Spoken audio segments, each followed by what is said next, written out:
We on now. All right, so you gotta tell me about the bio. You know what I mean? I need to know the bio. Yeah, where'd you start? Where you from? Where's home? Family dynamic. Give me everything that makes you you. Give me all those components. Okay.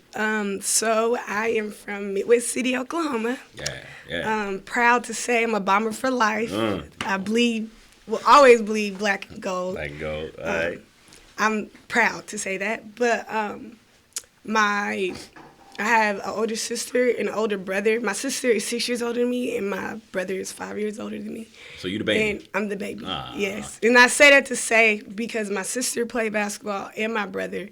And my parents were married for 30, 31 years, or are. I say that because my mom passed, so I don't know. Where are? I didn't know that. I don't know where that's at. But I say to say, they've been together for a while, or worked together for a while. And my mom played basketball. And my dad is tall though, so. There you go. But he was a smart man, or he is a smart man. Go. He's a very smart man. He's a genius. He told me that, but I mean not like, hey, I'm a genius. He just telling me stuff, and he was like, yeah, they told me I was a genius. I was like, wow, I didn't know that, But this was a year ago, but So, yeah, my parents are a little bit older as well. My dad is in his 60s, and my mom would have been in her 60s. My dad's 64, 65. My dad's 67, so we sort of the same on that. But like I said, I have older siblings. But anyways, back to the reason why I mentioned that, I guess my bio, so when I started playing basketball, I was 4 because my older siblings, they played. So once I was basically old enough to, I guess at 4, you're able to, run, jump, and not. You got your motor skills. Yeah, your motor skills. Now, when you say you first started playing, is that when you first put the ball in your hand, or that's when you started playing organized?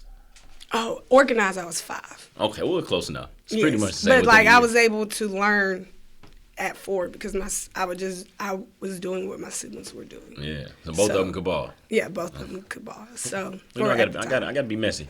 So who's the best?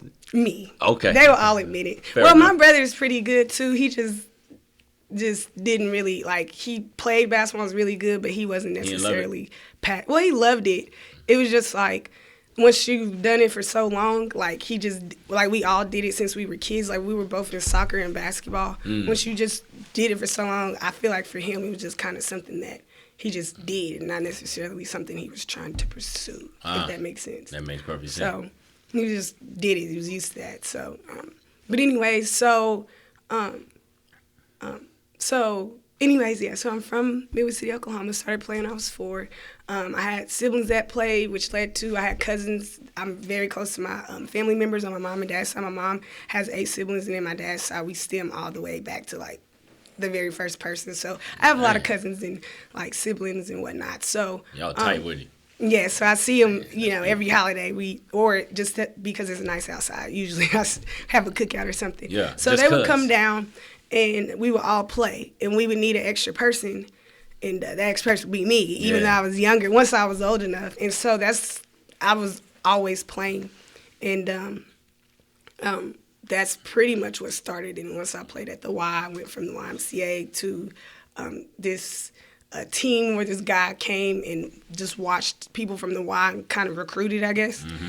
And he was actually coming to watch another one of my teammates at the time, but he ended up seeing me as well, and there was another person, took a couple of us, and his name was Carlos. There you go.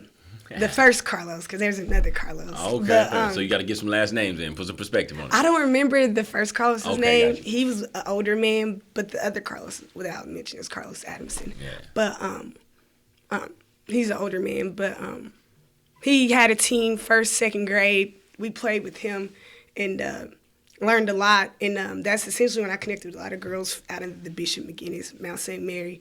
Mm-hmm.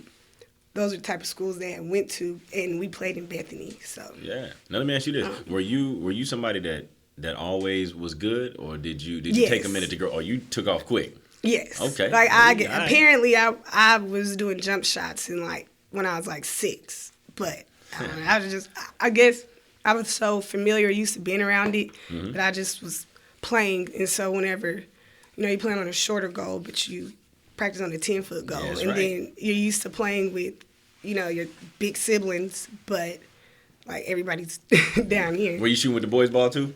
No, I didn't start doing that until I would say about middle school because I started playing with more boys. So True that. The ball changes in middle school. And what type of competitor would you say you were? Were you one of them that because you got a sweet spirit about you? I can tell. But now I know that's or ever? now. I'm talking about in the beginning because I know like as me. a kid. Yeah, as a kid. I'm gonna give you a little backstory on myself. I was a nice guy. You know what I mean? It was tough. It was tough for me to like find another dimension of my personality to tap into. But I knew me being my natural self wasn't gonna get it done in between the lines. And I saw that whenever you guys, because you coaching it, Classen SAS, y'all came over here and played us at Millwood. I was like, she's fiery, okay. So like, was it always like that, or did you have to learn that behavior right there? I would say, well, comparative to my coaching, the way I coach and the way I play, I would feel I'm a lot harder as a coach as far as my actions. But the way that I think, the things that I say as a coach is the way that I held myself accountable in my mind. And when I was older, when I was younger, I feel like I didn't really know, and this may sound bad, but from the coaches that I had at a young age, I was kind of forced to compete. So that's kind of, as a kid, you're just learning, and once you get to, if that's what you're used to, then you just know, like compete. Like at a young age, his name is Coach, well, I know him as Coach D. Rogers. Yeah. I don't know if any of you are familiar with him, Lady Spears. He was in our faces, yelling, screaming, but he yelled and screamed for anything. Right. It didn't matter, good, bad, calling a play, at the red. It doesn't matter. He just yelled. That's practice. So it wasn't personal then. It never was personal. But, I mean, at the same time, you had somebody in your face at but it breeded me because as I got older, this may sound bad, but it was hard for me to be intimidated by a coach to make me do something or not want to, or whatever the case is, by someone yelling at me. That wasn't going to break your spirit. No. I was able to differentiate between, like, are you trying to get me to do something, or are you just upset? Like when, I don't know, at a young age, because, like, he just yelled all the time. So if you really need me, I gotta have an understanding rather than, like, I don't know. That was just how I was as a player. Well, that tells me two things. Number one, it seems like you had parents that allowed somebody else to be tough on you. Didn't bail you out. Well, I have a story for that, I guess. Bring it. So when I was in 6th grade, when I was playing with Coach D, we were called the Lady Spirits. I guess my coach, he didn't like how I was performing. I remember doing well, but I guess I could have been doing better. And so I came out, and he was like, he just said to me, he was like, if you don't play better, if you don't play better, and you're not with it, you might as well just take your jersey off and go home. And I've heard that before. So I was just like, okay. No, nobody's ever told me that. So I was just like, okay. Like, he was like, if you're not happy with it, and I wasn't happy, so True. I did what he told me to. I got up, and I walked over to my parents, and I was like, I'm ready to go home. And they were like, what are you doing? Like, it was in the middle of the game, and I was like, he told me if I'm not happy with it, I can take my jersey off and go home.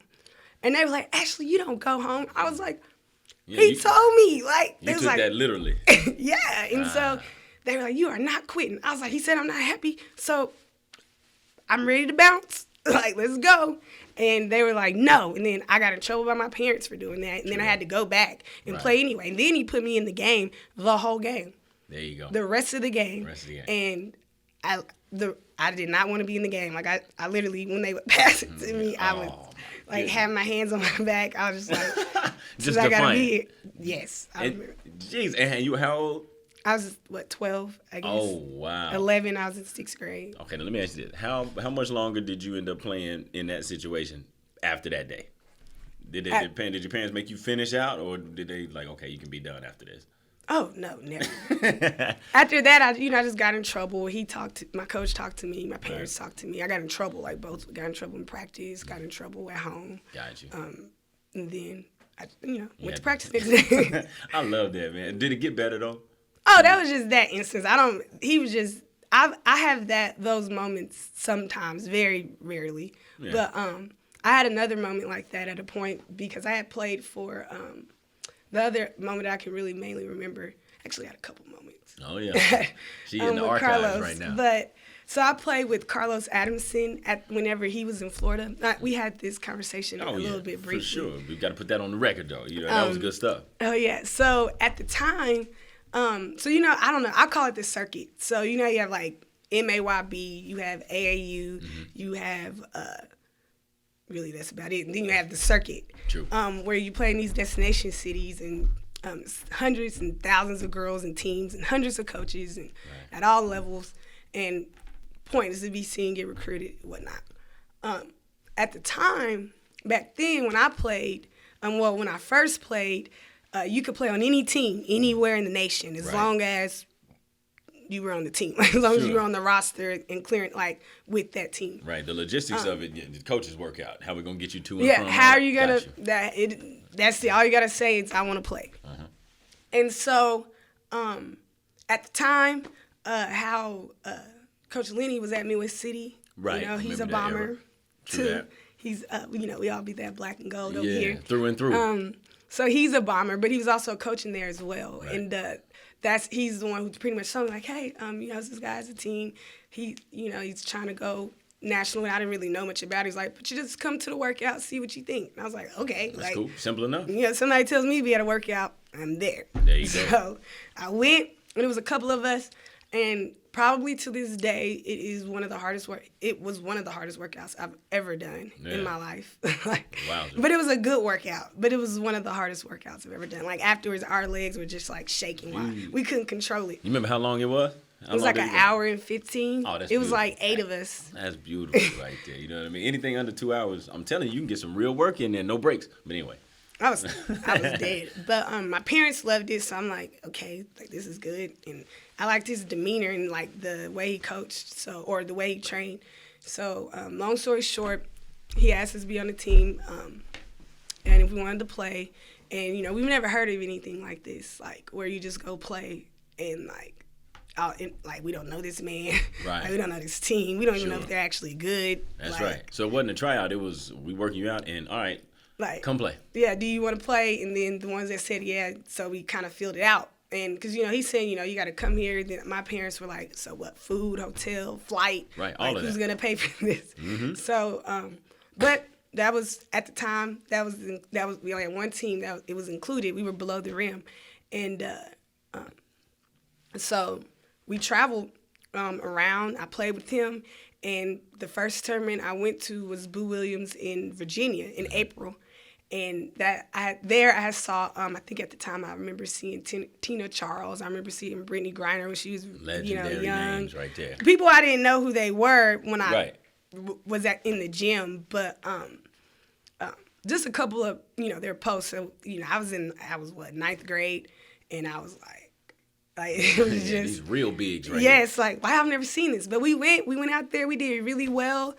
And when I came back after that first trip, I started getting some offers. So I think my first offer was from Long Island University, and then after that, I think it was American University. They're all up north, and then I think my third that was completely off base was UAB. Yeah. So University of Alabama, Birmingham, and then those are the first three I remember. So because they just kind of. They came real quick. It just kind of came, and because I've never even seen these people in my life. Sure. But was it exciting to you? Oh, well, in the beginning, yes. It was. Or for a while, actually, because I guess something else to add about my story. Yeah. I went to Midwest City, and I didn't play pretty much at all my freshman year. And I was on JV, though, and it wasn't just me. We killed on JV. I'm talking. We dropped 25, 30. She dropped. I feel like our team that was my age group, we didn't lose a game from when we were in 7th grade. I'm sorry, because when I went to middle school, we were the last class that went in, middle school was 7th, 8th, and 9th. So my year was the last class that when we just went for 7th and 8th grade. Gotcha. Before they went back to 6th.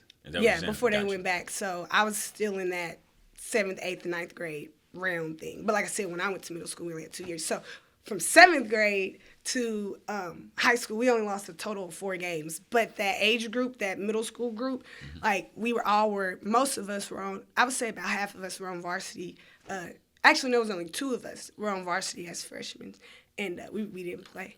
So you feel like you could have? Oh, for sure. Number one, in practice, we performed. Right. Number one, we outperformed as far as basketball goes in every way. I mean, offensively, we knew the plays, we defended. Now, of course, we made freshman issues. This is new. Right. But as far as skill-wise, knowing the game, we were 100% there. True. And but we had seniors that were playing over in. To be quite honest, both those seniors really weren't like in it for basketball. One was a track star.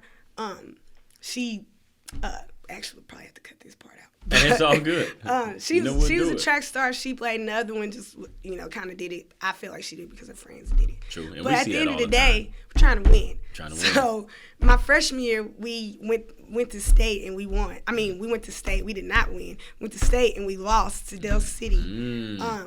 So, and I didn't play. So after that year, I told my parents, I don't know if I want to play basketball anymore because it got to you like that, huh? Well, I did everything. I guess you could say I'm a reader. Like I read articles a lot, just kind of, and I listen to other people that have came before me and do it. And I remember reading and hearing a lot of people that before you get to high school, like, you need to be prepared, you need to run extra, you need to do this, you need to do that. So. But what I did is we had this girl named Rashay Jackson. I don't know if those names are familiar, but she, at the time, she ended up being ranked like top 10 in the nation. She ended up going to the University of Duke. She was one of our actually one of the highest recruited players ever come there. She was, I think, 2 years older than me. There you go. And so I did everything she did. Like, she stayed after and ran. I stayed after and ran. She shot after. I shot after. Like, it got to a point where it was just, it was Rashay. Her sister's name was Shalitha. That was a year older than her. And her dad is Rich Jackson. I'm sure a lot of people know that name. And he would come in after work and train us. It would just be us 3 every day. Just about my freshman year. And I was doing that. I was running extra times. I was pretty much doing everything that I could to try to get more playing time. Sure.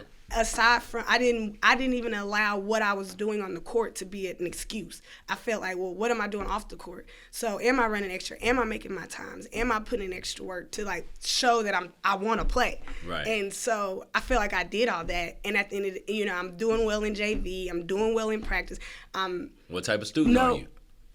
Well, you know what I'm saying? Go ahead and brag. You know what I mean? I always got to add that component in there too. Sorry, I will brag. So I was a great student at Midwest City. Actually, it's weird. So I had the same classmates from middle school to high school. All the way through. Because we started middle school in like pre-AP and honors courses, so we kept the same path.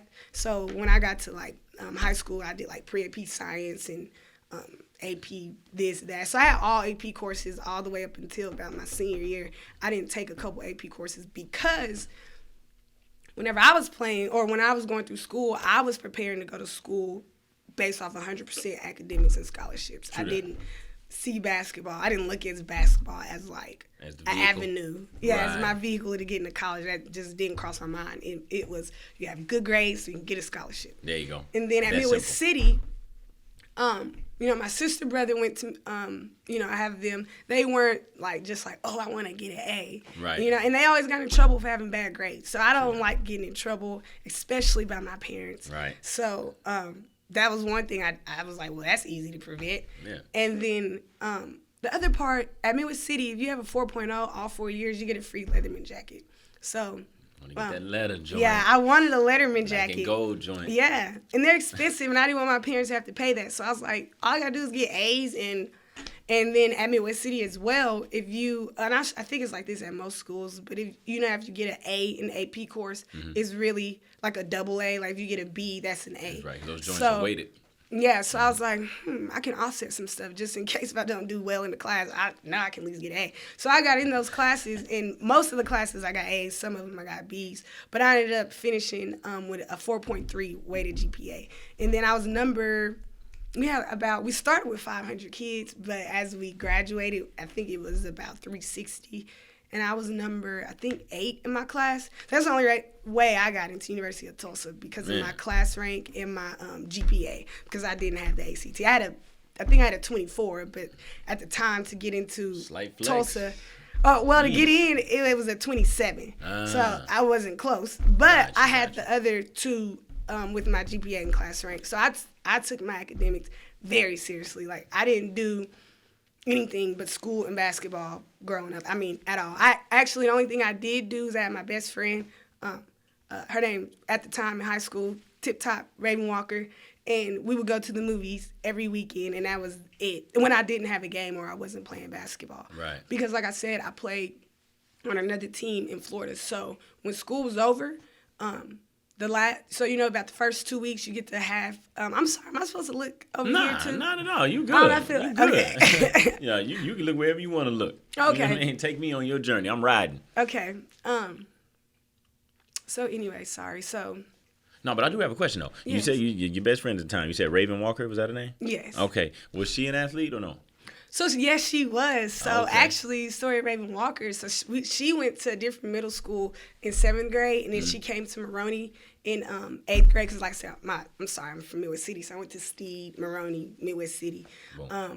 And I don't remember what middle school she went to. I mean, elementary, but she went to Jarman first, and we went to City, and we did not like Jarman because they were mean and feisty. They were so mean to us. Straight up. And but we all ended up going to Midwest City in the end. But that's where I first met Raven, and I already knew of her though because my dad is a Kappa and her dad's a Kappa. So Got that brotherhood right there. Yeah, at young age we kind of were around each other a little bit as far as being familiar with I've known of her, but we became friends, I would say, in middle school, and then we became close and best friends in high school. And to this day, we talk just about every day. So that's solid. Yeah. So y'all kept it together even into adulthood. Oh yes, she came to almost every single game. When I was in college until she pledged, she's an AKA. Sure. She's also Rondell Walker's little sister. She's smaller, but she's Rondell Walker's sister. So essentially, I remember Rondell when he was a tiny little. Yes, little. He was and that small. Cat can go, man. He out there making noise. Yeah, he's doing really well. I'm excited for him at OSU. I think he'll do. And he's a great kid. So I'm really excited for him. But anyways, yeah. So she went to high school, tore her ACL in practice. She tries to blame it on me. There's about 3 people that blame their injuries on me, but it wasn't me. Hey, it ain't looking good for you. You got 3 of them. But I was just around, know. Okay. But I think what happened with Raven, she turned around, got the rebound, and I was right there, and her leg hyperextended and tore her ACL. And so with that happening, she was just. And she's short, so she's just y'all are big, short. I'm not really in it like that. So she was done. So she became a manager, so I was with her pretty much. Still tight. Yeah, and that's my girl. That's a beautiful thing for 2 reasons. Because number one, I always tell the boys that I coach, you don't want to count the days necessarily, but you want to make them count. Because after high school, it's you can count on your hand, just one hand, how many times you'll be under the same roof with all your bros like you are every day right now. Mm-hmm. But also, I know my grind was a little similar to yours. It was all basketball, and it was kind of it was rough to cultivate relationships outside of my teammates. Was it ever for you, or did you have friends that didn't do basketball or friends that played this? How was it for you? Yes and no. I said, in school, I was with one group of people. We had literally 4 to 5 classes. So, for example, some of those people, one of them is how do I explain it? We all just had, it was kind of like college. You had the same major, so you're all the same people. You got that core group. I guess now that I look back, my mom was kind of strict. I couldn't go to people's houses during the week unless we were doing work or homework, and it was the same almost for my other parents' friends. So I essentially made those sort of connections. At least when I was in high school, I made those connections through my academic friends. When I was in college, I purposely seeked to find friends that were not my teammates. Straight up. Purposely, and 100%. And I found that quick, and I got it, and I'm still friends with them. That's some foresight. Now, what made you do that? Just to see if you could, or what? No, not at all. So when I went to University of Tulsa, essentially there was 6 of us initially being recruited, but only 4 of us ended up coming. And just in the summer and things that happened, group of girls being around a group of women, things changed. There's a lot of women. We got into it a lot, and it was a lot of bickering. It was a lot of things going on, and with the school being so small. I sat back and I looked at everything that was going on and how things were, and I was really like, I don't think I want just my only friends to be my teammates. Yeah, you need some distance. I need some distance. And then, I hear a lot about levels and whatnot. It all depends on how much you do things. But at the level that I know, at the Division I level, most of the time, you fly everywhere. True. You get there quick. So during season, you're literally around your teammates, your team, coaches, team. Probably like 10 to 12 hours out of the day, most of the days. The only time, except for your off day, because when you travel, that's all day. When you have to eat together, only thing you sleep with a teammate, you wake up early in the morning, you see your coach. First face, you looking at them. And if you're on a road trip, that's like a whole 5 days. I'm like, right. It's easy to get tired of each other. Quick, real quick. So I was just like, I don't want to, like, when I want to get away or if I want to have somebody to talk to or, talk about something that I like talking to people that have nothing to do with what has going on because I want an unbiased perspective or whatever the case is. I don't want everything I have to be to turn to one of my teammates based off of, how it was when I first entered. So I made some really good friends outside of that. So, and I'm still friends with them until this day. Talk to them. That's the best part. You go through that chapter together, and then there's another chapter. You know what I mean? I got some friends that I wish we were in contact more, but that's just how life goes. It takes us everywhere. But a few talk to all the time. Well, what I think too, and I always wish about it, and I mention it to my players every now and then, is enjoy this and remember, and the most thing is remember, because I feel like one thing that really helped me to keep my relationships and that changes it is social media. We didn't have that back then. A lot of times whenever that player wasn't on my team anymore, or if they moved, like, you don't hear from them again unless our parents had a closer relationship, but otherwise, never again. So I hate that part. So I wanted to make a point that people that I connected with as a teammate or just in general, that I make it a point to stay in touch, especially if we're close. Like, for real. I talk about the same 5 friends like every day. Yeah. About a couple of them every week. That's what's up. And every now and then I'll just call somebody, hey, I just wanted to see if you were breathing. You know what I mean? I didn't want to text you. I wanted to hear your voice. I need to hear the love in your voice. You know what I mean? Now, we're going to back it up. Let's go back to high school. When you you talked about your first year as a freshman. It was bumpy, all right? You had questions. You almost let go of the rope and threw the sneakers on the power line. But when did it turn around for you? And let me just let the listeners know. The reason I know who you are is because you graduated in 2012, right? Yes. And you played at Midwest City, obviously, and I was coaching at Muskogee on the girls' staff at the time. And we got to the state tournament for the first time in that coaching staff's reign, right? And we ran into you guys in the quarterfinals.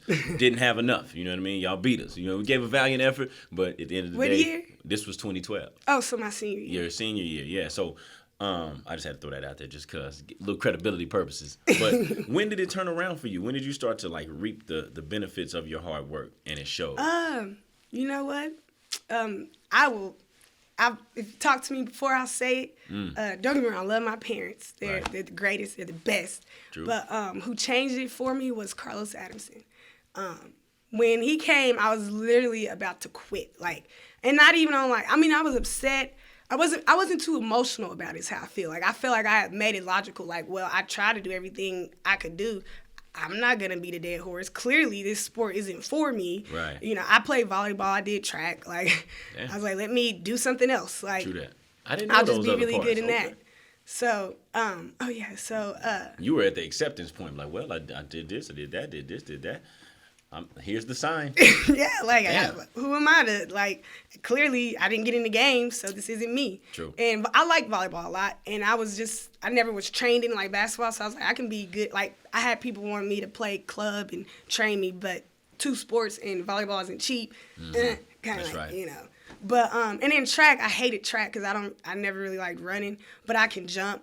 So I did long jump, and I actually went to state in long jump by myself. I didn't have no coach, but I didn't want to keep doing it because I was like, if I can be good at something, I want to be really good at it. And right now I'm just kind of like mediocre, so I don't want to be. Yeah, I just stay away from that. Yeah, but, you know where your bread is buttered. I like it. Exactly. So, but yeah, Carlos, I was about to quit, and I was just like, it's not for me. I love it. It's cool, but how old am I? 15. I'm 15. Like. I just got to high school. Like, what's new? Like, hey, I don't know. I moved on. True. Carlos came around, and through Carlos, and because of Carlos, I formed a new love for the game, like a different type of love and understanding for the game that I haven't lost to this day, and I feel like it's only grown. To me, in my head, I try to say that I try to be like Carlos as like a trainer and how he was to me. And you don't even have to talk to me. If you talk to any player almost any player he's had, will say the same thing. He was and is a great coach, and he gave me a new appreciation and love and understanding and everything for the game, and it turned it around. And like I said, I went to Boo Williams in April because he came up over spring break, so that's in March. Boo Williams is in April, the end of April. Went out there. And it was a world I'd never seen, and played with girls that I've never played with, and we did well. Did you do well individually? Did you I did. Well? I did very well. Right. Because essentially how the team was at that time. And I tell Carlos, like, I don't care what anybody says, that team is the best below-the-rim team that has ever came through till this day. Because we were all pretty, like, our IQ was here. Right. Nowadays, a lot of kids, they have a lot of skill, but their IQ was like, so it's kind of like. If the mental ever catches up with the physical, they'd be a problem. But we were kind of like here, and our skill was here. So, but I mean, he had two girls. They were about 5'3", 5'4". Good. I mean, they could fill it up. I remember we shot free throws and we had to shoot 100, and one of the girls made 98. I was like, oh, that's precise right there. Woo. Nowadays they can hit a three. Can't make a free throw. Like, it was crazy. But and then we had two other girls that drove, me and this other girl. And then pretty much most of the other people, they couldn't create as well. Mm-hmm. So, but they were very good defenders and rebounders. They were great at that. So there was a role for them there. Yeah, and we all like did it. And so Carlos came on the scene.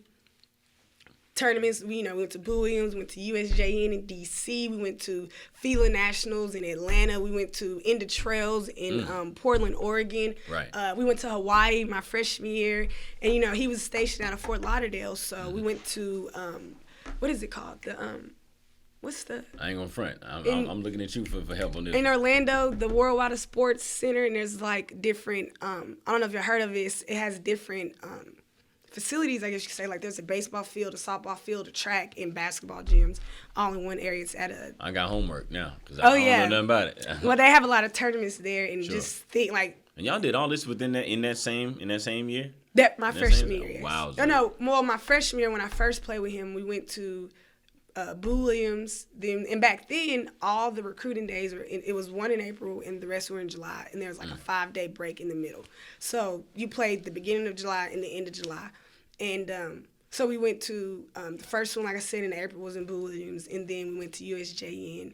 That AAU tournament was in Florida, and then we went. So that was in like June, and then we went to where else did we go? The one that was in D.C. I heard you say. Oh, yeah, we went to the one in D.C., and then we went to Vegas and that year. And in Hawaii. Mm-hmm. That's where I had went that year. Wow. And that's big time right there. And y'all were holding y'all's own, right? Everywhere you went. Oh, yeah. We went to, where were we at? We were in USJN, and we were playing, I think this team out of Pennsylvania, I don't remember their name. Their colors were blue and dark blue. Mm-hmm. And everybody on their roster was between, like, their shortest person was 5'8", 5'9". That was the point guard. Everybody else was 5'9" to 6'4". Ooh-wee. They were about ranked, I think they were ranked top 20, 25 in the nation. Mm-hmm. So I remember, they came out, saw them, they warmed up. And I remember looking at them, watching them warm up. We will watch. Like, as we go, we're looking at them, as you go to half court or even just stand at the three-point line, kind of watch them warm up. And we're looking, and I'm like. He big as hell. well, not even. No, that's not what I was thinking. I was like, they are not very skilled.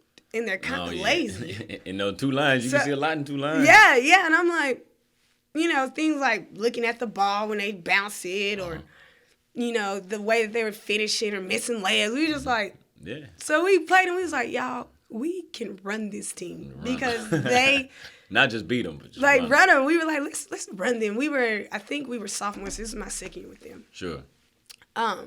We went. No, this was my freshman year. We beat them by like 25. Now hold on. Did y'all break them off early in the game? We broke them off early because so they went to a man, and me and my other teammate, her name was Rebecca Little. She ended up going to Michigan, and then she ended up transferring. And whatnot. We kind of lost touch after her first year, but that's where she went. We could get to the basket with ease. So when we see man, we're like, thank you. Like, you had to get buckets. So that's what we need. We started getting buckets. And then we went to, so then they went to zone. And, we had those 2 shooters. And they couldn't plug all the holes. And then, what we would do, we would literally still drive and get in. And they would have to bring, it's a zone. So, usually you bring 2. Like 2. And and they shoot from range. Like, it's not like you had to run out at them. And if you run out at them, they're going by. And then they'll just pull the 3, like the closer 3. Uh-huh. So that's all we were doing. And then they would go to a man, we just switch it. They go to zone the whole game. Wowza. And we ended up winning. And we could rebound. We were pretty athletic. Mm-hmm. We ran. And we ended up winning by like 25 points. And that was, we just. So y'all can play multiple different styles then, right? Mm-hmm. Being able, you can speed it up, you can slow it down, you can man, you can zone. Y'all had something for it.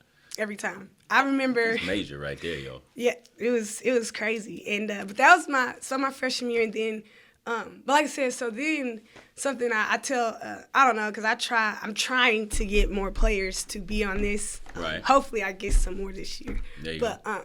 So what I did since my summer team was in Florida. Now, I don't want to leave out, I had a team in Oklahoma that I played with. They just didn't play as much or at the same times as my other team. And that team was Lady Spirits. I had been with them since the coach I said yelled at me. Mm-hmm. I stayed with them all the way through high school. But we played on 2 different levels. It worked out. You got all your work in though. Yeah. So I really didn't miss anything.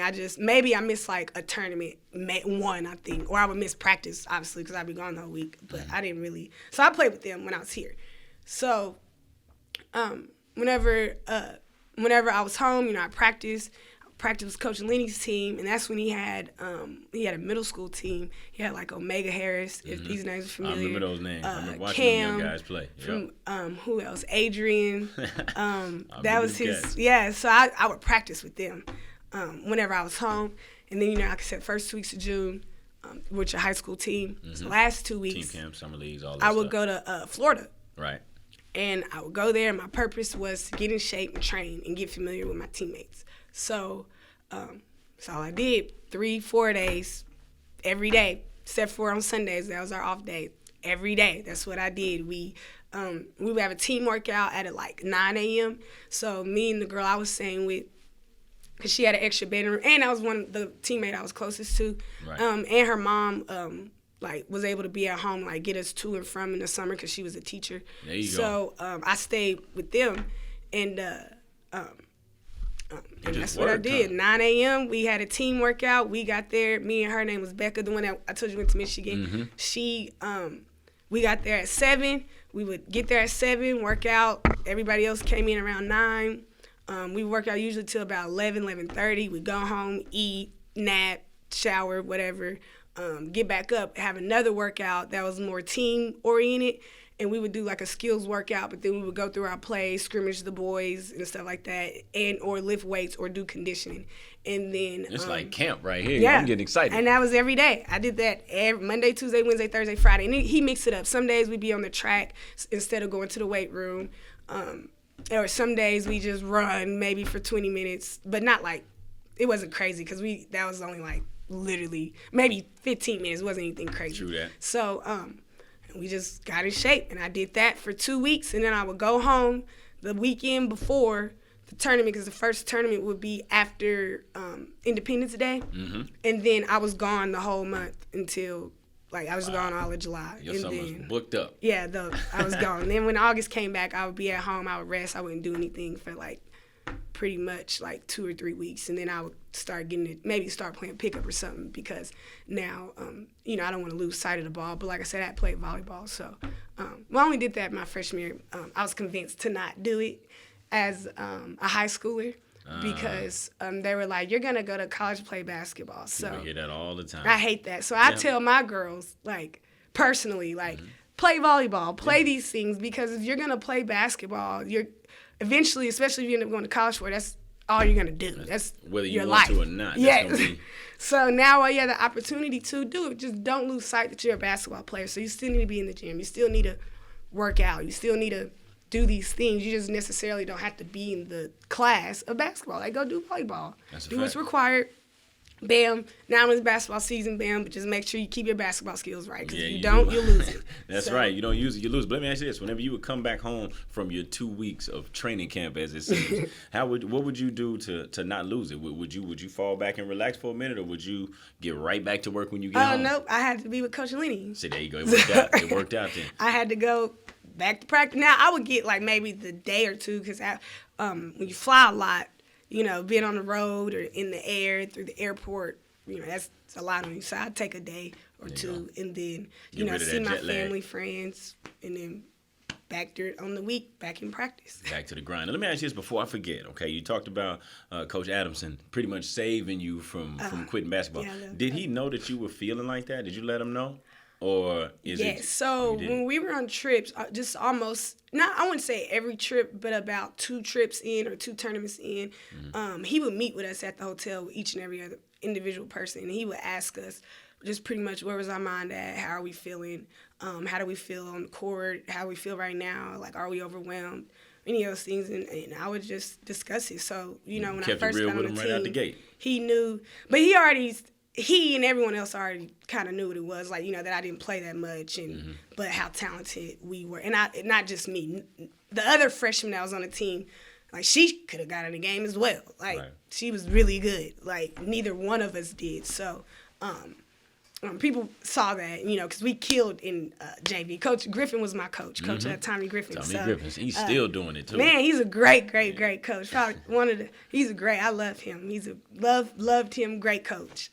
So he was so I had him as a coach to know how he was, and I loved him. So,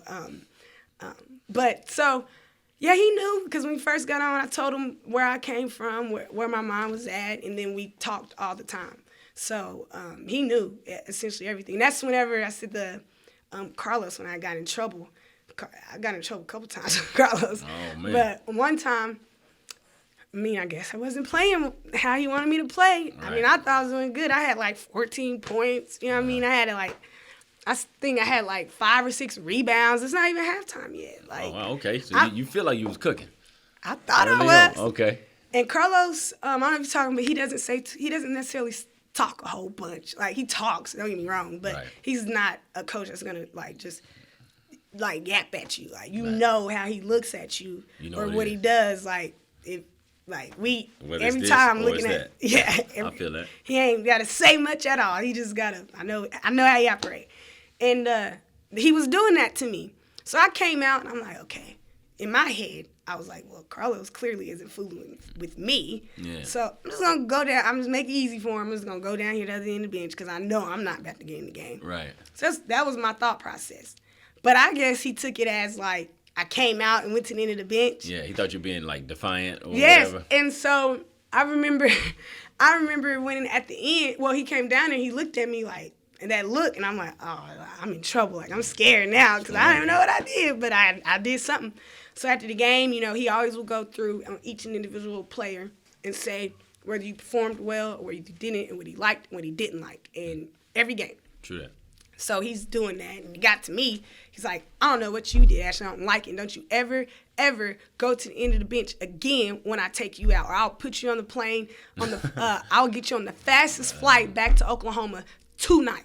Straight up. And I was just like, and everybody was looking at me, and they were like, because he doesn't really say, Carlos doesn't. Right. So if he got to that point, ooh. I was just like, yes, sir. Like, I didn't even know what I did. And I was like, I will never, ever in my life, ever again, ever do that. Like, whoop, popping right down. Like. So I guess both of y'all were misreading each other there. Yes. Is that what that happened? Yes. But I can see why he felt like I wasn't playing well. You know, I was just going off of stats. It was just like, you know, layups I should have made, I had missed. You know, I still had turnovers, made bad passes. I was told a lot that I took a lot of plays off. So I guess. Did you know what that meant at that time? Not at all. I got you. I did not know until I got to college. I knew what that meant. That's right. That's right. Man, now we got to go to college because I like the way you broke it. When you were talking a little earlier, you were talking about, you know, just being in close proximity with your teammates all day, every day. And I'm obviously you don't know until you know. And we both coach, so I know we got some athletes that think they got an idea of what's happening. Walk them through a day as a NCAA Division I student athlete. Man. What did a regular day look like for you? Well, in the TU days. It was different between my freshman year, I would say freshman, sophomore year, and junior, senior, because we got a new weight coach. So that changes a lot who your weight training coach is because they have different methods. So my freshman year, actually, to state, I don't think a lot of people know or understand or recognize this, but when at the Division I level at most schools, you have to report to school in either the end of May or in June. So as a freshman, most freshmen get the opportunity until June, but once you are your second year, you usually report in May. So you only get like 3.5 weeks each time at home in May and in August. Like that's all you get. And then you do summer school. That's not bad. Yeah. Then you do summer school in June, you do summer school in July, and usually at most summer schools they end like July 31st, and then, you know, college most times starting to end. So you come in for that. So that schedule at first, you know, you kind of get like I was told they do, you know, so you can get a taste of like what to expect kind of in the school year, and so you can get in shape really. Heck so yeah. you run. They whooping y'all's ass for the whole so summer. Much. And this is in the summer. Yeah. So, which is supposed to be lax, but nah. So mainly you with your weight training a lot, you do a lot more of that, and you do skills. It's not as much team stuff. Right.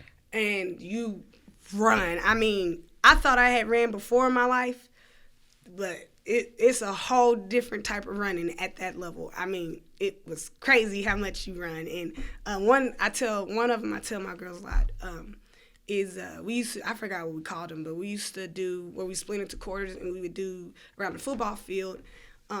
We would do 3. You have to run around it 3 times, and you had a minute to do it. Well, guards had 50 seconds, and posts had 55.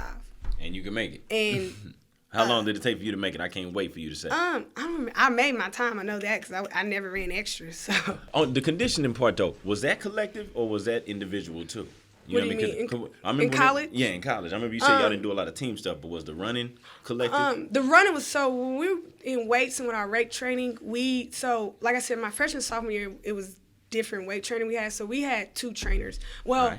Okay, so there's a lot of, at least at ours, I went at Tulsa, it was private, it's a lot smaller, and I think it still is like this at a lot of schools. Bigger schools are a little different, but we had our own weight trainer. Like we had one just for basketball that was our basketball trainer only. And so we also had 2.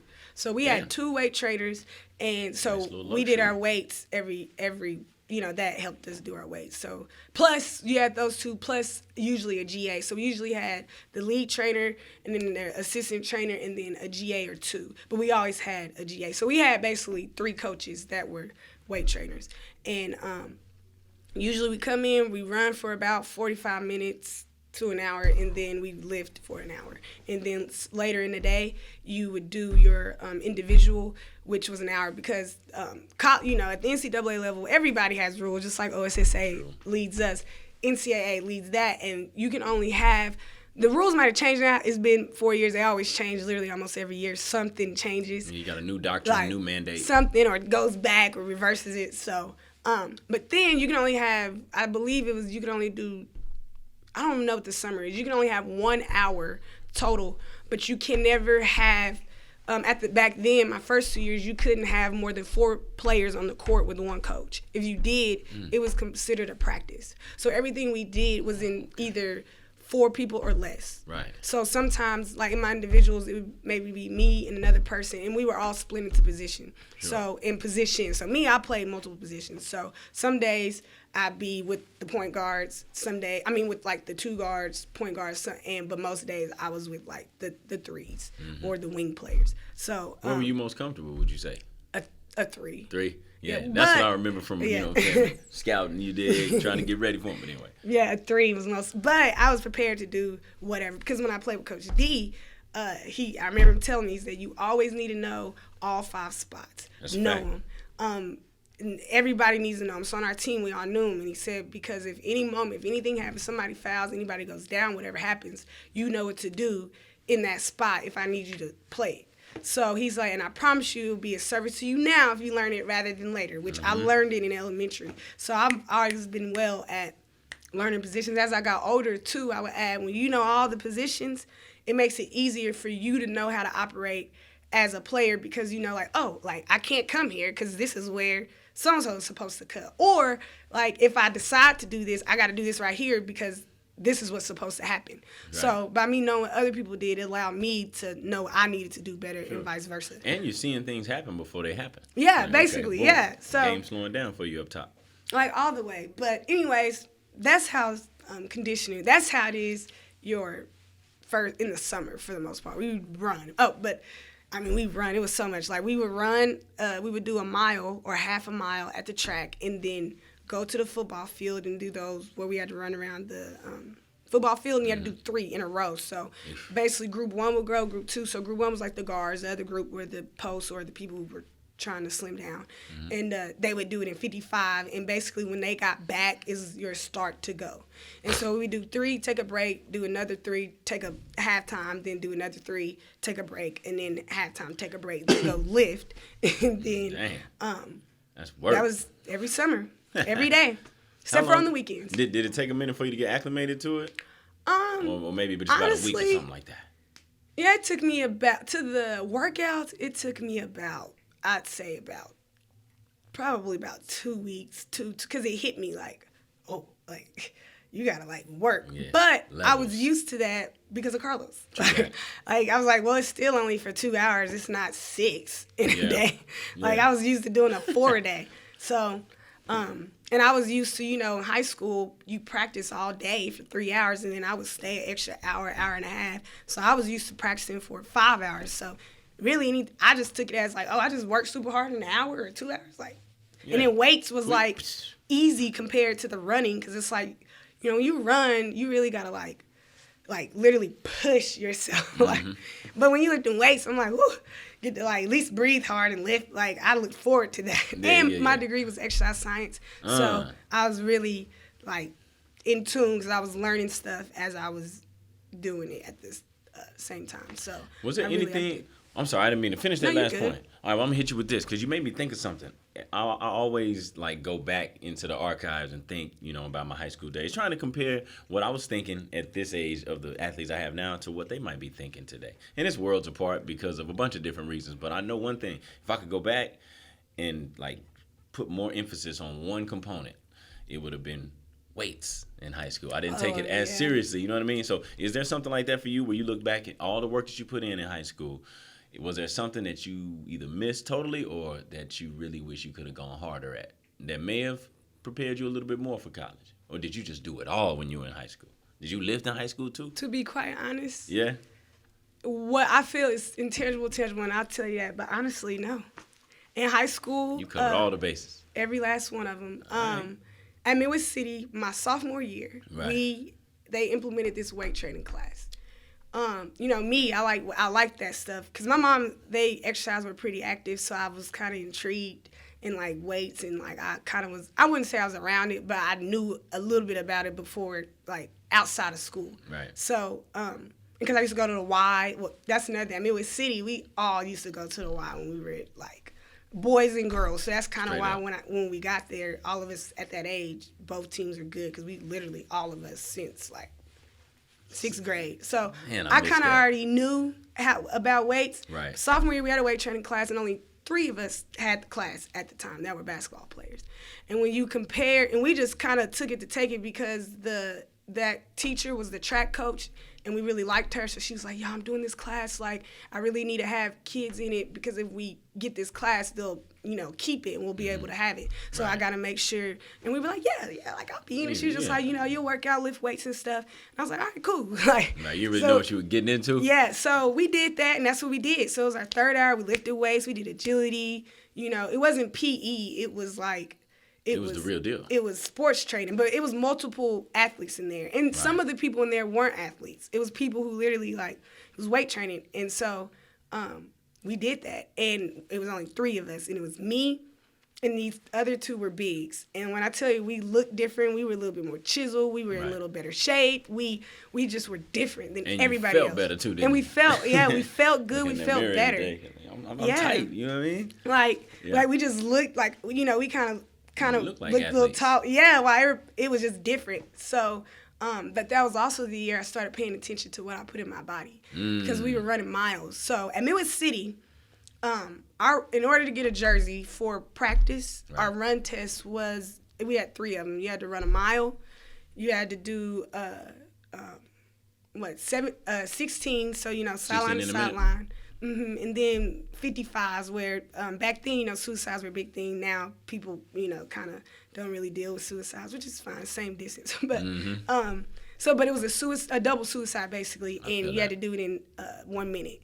And so, but we called them 55 seconds. So we called them 55s. So you had to do 5 of those. That was our run test.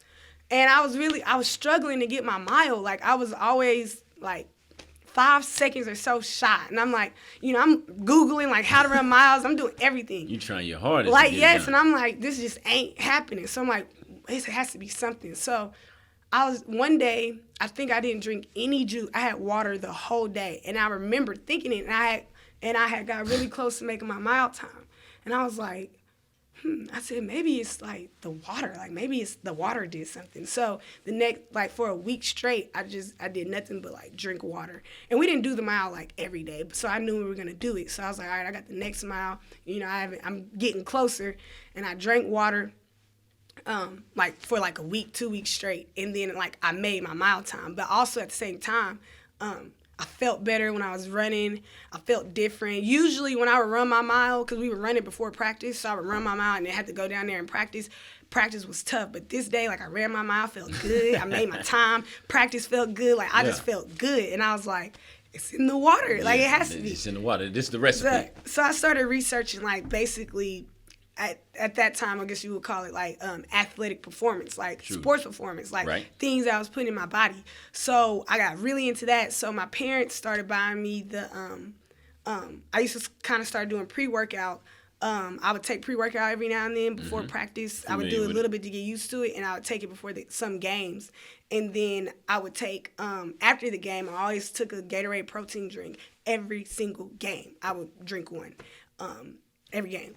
And so I started doing that. So I did that in high school. Plus, like I said, I took that class. And so after that, they made it mandatory for all basketball players. So we had that weight training class during school. And so we did all that. And plus, I got in work every day after school. I wouldn't get home till about 7:30, 8. And as soon as I got home, I either did my homework and showered, or I showered, did my homework, ate, went to sleep every day. That was your life. That was my life. That's all I knew. And so, so the one thing that I wish that would have made a difference, I think for me, is in college, you have on a college basketball side, most Division I's, there's 20 people, 15 to 20 people. You have the 4 coaches, you have a player development, you have a director of operations, you have the radio person, you have the media relations person, you have the athletic trainer assistant, and it's a whole production. Yeah, that's who's on the team. So you have all these things and people that are pretty much there to put into you. So I had a point guard coach, I had a guard coach, I had a post coach, and so you essentially have people for the most part that you can always just refer to, or get in the gym or something like that, and or just equipment like guns or access to the gym. And I feel like what I could have had is a lot of things that they were teaching me at the collegiate level, And a lot of things that I ended up learning, even playing professional and all these things, I felt like I could have been told this in high school. Like, Yeah. it's just that I didn't know anybody enough with that knowledge to tell me that. Like, True that. I could have easily been told, like, hey, Ashley, just attack the block every time, retreat, dribble, and you have an option. No one told me that in high school. In high school, I'm just jumping over people, or like I didn't really know what I was really working on in the gym when I was working in the gym. Like, I was just in the gym to get in extra work because that's what I knew, but I wasn't like... You weren't intentional about like, it? Yeah, it wasn't I know exactly what intentional. You mean. Like, I feel like I still was working on my skill, but it wasn't like... specific. Compared when I was in college, you know, I just had this story yesterday with one of my friends. I was talking about, you know, I believe when you train, especially depending on the time of season, you only should work on things that you're going to do in the game. That's right. And that is it. And if you're either working on things to make them way better, or you are working on it to do it in the game because you notice, like, oh, I have this opportunity in games, but I never, you know, do it. So that's kind of how I had to train because at the college level, you know, you have scouting reports, and they're very detailed. And you familiar with synergy? They got right? all your, They got all your tendencies. Everything. So I'm literally in the gym every day because I know what people are going to try to do, because whoever played the game before is going to try to do the same thing, like the next game. So I have to be different. Like, I mean, for those who don't know about synergy, like, it had its because you can see anybody's synergy report. So my coach told me that it said that I went right 80% of the time, and when I go right, I get a layup. When I go left, I go the other 27 or whatever. When I go left, it's usually a pull up or assist. And like, I knew that, so I'm like, so when I'm in the gym, I'm working on nothing but left-handed layups. Like, Did you think that was true though, or did you think, oh, this is what they're saying, or did you feel like, dang, oh yeah, right? because we watch film, and I watch film a lot of myself, so I would be like, and then when I was playing, I was like, oh, I do that. Like, yeah. So then I started practicing on things to not do that. Like, I still did my jumpers because I made them, but True that. Yeah. I was gonna do a layup too. Always remember where the bread is buttered. So and I made sure that I didn't do as many layups with my right, that I did jumpers. So that way my synergy report would look different. So golly. I got two more things I'm gonna run at you, because I'm already knowing we doing a part 2. You know what I'm saying? Because we ain't even hit the pro career, we ain't hit the coaching career, and I gotta go to work and all that crap. But I'm gonna ask you two more things. Here's the first thing. When was the first moment when you got to college where somebody just gave you that work and you're like, damn, all right, there's levels to it. You know what I mean? Where somebody just went at your neck. Talia Mayberry. Hey, hometown. You know what I Talia mean? Mayberry. Salute to my fellow Tulsa. She knows. Yeah. What? Anybody, first off, you mentioned a Mayberry, you're like, yeah. But then Talia Mayberry. Yeah, she was different. You know? She is small. Have you ever met her? She's little. She's little. And in college, she was little. Mm-hmm. And there's nothing you can do about it. She's gonna give you this work. She, crossover, 3, like, it made you like it. I mean, I hated guarding her. I knew maybe I couldn't guard her. I don't like doing things I can't do. I feel so that. I would admit, switch every time, like, it was when I first got there, because when we get there, we play, like, the coaches can't be there, like I said, if more than 4, so we play pickup all the time. So as a freshman coming in, you learn real quick. But now the flip side, what was the moment where you was giving somebody that work and like, okay, yeah, I belong here? Oh, well, when I just got to the basket, I was like, oh. Was that easy? Yes, okay. It was. It's just that I had to understand, like, and one of the biggest differences is in high school, you know, these kids. Right. College, these are women. Straight up. They have been through puberty. Like, it's just, like, you're going up against 180 pounds, maybe 200 pounds. Like, versus, you know, if somebody's 200 pounds or 100, like, you know what I mean? Unless they're going to be tall. But, you know, these are 180-pound people that are, like, maybe 2 inches, 3 inches taller than me. Like, I don't know. So they're faster, they're bigger, they're stronger. You have people that have been lifting weights for 3 years, 2 years, versus you just start. Like, that's the biggest thing to me that I had to, and the court's extra That is a huge adjustment. So. And then you 18, they 22, 23, something like that. Even older, you got 5th years, 6 years. That's right. That's right. And some of them didn't go to college right out of high school. You know what I mean? It's a whole different. So that was when I was like, okay, I had to, like, you can't go in. Like, for example, I would go in and fall a lot. And then I started working on my core. Once my core got strong, like, I started going in, like, taking the contact, like, everything. So it made a world of difference because it's like, and, they don't mean anything by it, but they're running, people are going full speed at you. Yeah. And you got to, like, I got to take this, whichever. Oh, gotta get you, dog. Taking them legs. So, that's what the weights will do for you, though, right? So, yeah, and I love the weights. So, and I tried to, I always work my hardest, but even in the weight room, I'm like, like, for example, I used to not have triceps, and I told my trainer, I was like, I need some triceps. Yeah, like, I need some tone right here. Like, yeah. Where my horseshoe? I need to see it. So we started, like, I would do a little extra so I could get some triceps. That's a beautiful thing, because I love the way you're so honest and analytical about your damn self. Like, listen, I know me. Okay, let me look at I do that. I do go left and look to dish and look to pull up all the time. I like that. But here's what I always I end with. You know what I mean? I call it all due disrespect, right? And here's where I'm coming from with that. I think, even if I know you've had more good moments in your career than you've had bad ones, but I'm pretty sure the bad ones are probably in the front of your mind. So if you could go back to high school and college, and there's a team that maybe got the best of you, and you know that your squad was better, but for whatever reason, you just didn't get the job done that night. And if you could go back and run it back, you go back to that. So which opponent got you, whether it's high school, AAU, and college, a squad that just could not mess with y'all, but they got you. You know what I mean? Man. And I know we all got something. Man, my high school, my junior, senior year, Edmond Santa Fe, that's who we played. That was our only 2 losses. Now, wait a minute. They won it your junior and senior year or just senior year? They won it junior and senior year. They beat us my junior year, and we lost in semis my senior year. So, hands down, we're the better team. But were y'all better both years? Or just one both of those? Years. Okay. Like, as far as players go, when you match players to players, personnel-wise, y'all had more. We just were better. Now, they had really good players, but True that. And I think some of their players were better at the things that they were good at. Mm-hmm. But because we had, like, for example, we had a girl, like, we had really good, everybody could defend.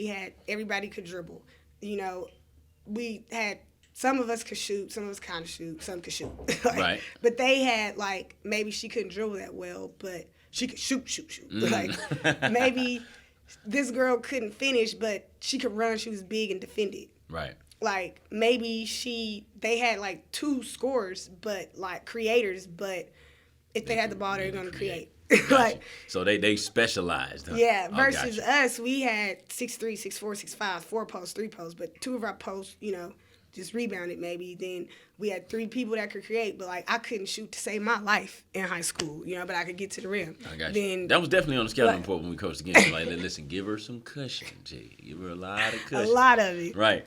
So I was hands down Edmond Santa Fe. Both years, bam. Both years. Okay. Now, what about in college? Was there one?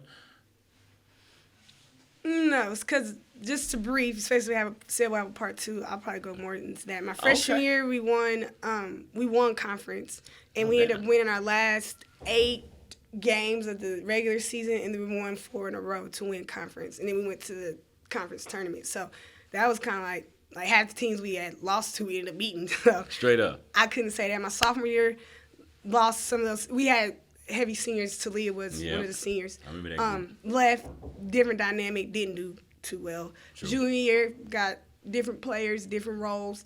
We got elected to WNIT 2 games away from getting an at-large bid, but it's 2 games we had lost that we shouldn't have lost early in the year. And then senior year, we just were kind of middle of the pack. So I honestly couldn't tell you, There were some years when you do the scouting reports, you look at it apples to apples. It's like, because, it gets as detailed. Like, this team averages 80 points. You average 65. So before you even start the game, it's like, well, we got to make up for 15 points somewhere. How are we going to do that? This is number 1. Okay. So it's either defend or so. I'm not saying I went to a game I know we're going to lose. This is more in the game, I got to get 25 tonight. Kelsey, you got to get 20 tonight. Like, Yeah. You got to do this. Like, and we got to defend. Granted, I'm clearly very offensive minded, but, you know, so I couldn't just tell you, like, right off the top. Because there was, like, for example, we played UConn. I feel it. You know, everybody that year got beat by at least 35 or more. So, that's right. Nobody played within 20 of them. Right, that whole year. The whole year, even them winning. So, that's I got you. But, you know, I'm still going out there and, like, ball. Like, you gotta do you. Every time. Like, I'm not about to still hoop. I'm not about to let anybody just not let me do something on the court. So I feel that. So, no skeletons in the closet on the college level, but never mind Edmond Santa Fe. Later for them, huh? Yeah, well, and, you know, they're just good players. You know, it came down to it. You know, at the end of the day, clearly whatever it came down to, we didn't do enough. We didn't have enough what it took to win because we didn't win. Gotcha. So, I like how you just bottom lined it. Don't let yourself off the hook. Yeah, it doesn't. No matter what we can say happened, because you can win games in the ladder, like where things go wrong, ugly wins, like people like to call it. Yeah. But it's still a win at the end of the day. Win, and I'm only playing a sport, especially at that point and at that level, to win, and I didn't do it. So it doesn't matter at that point. Like, second place might as well be 10th because it's not first. It's not first. And that number, second place and 55th place got something in common. We both lost. They both lost our last game. Well, actually, I've enjoyed the hell out of this. And we're going to double back. We're going to talk about your pro career. We're going to talk about your coaching this season with Classen SAS. We're going to talk about all the individual training that you got going on. And that's going to be in some weeks to come. You with me? Yeah. We in there. You know what I mean?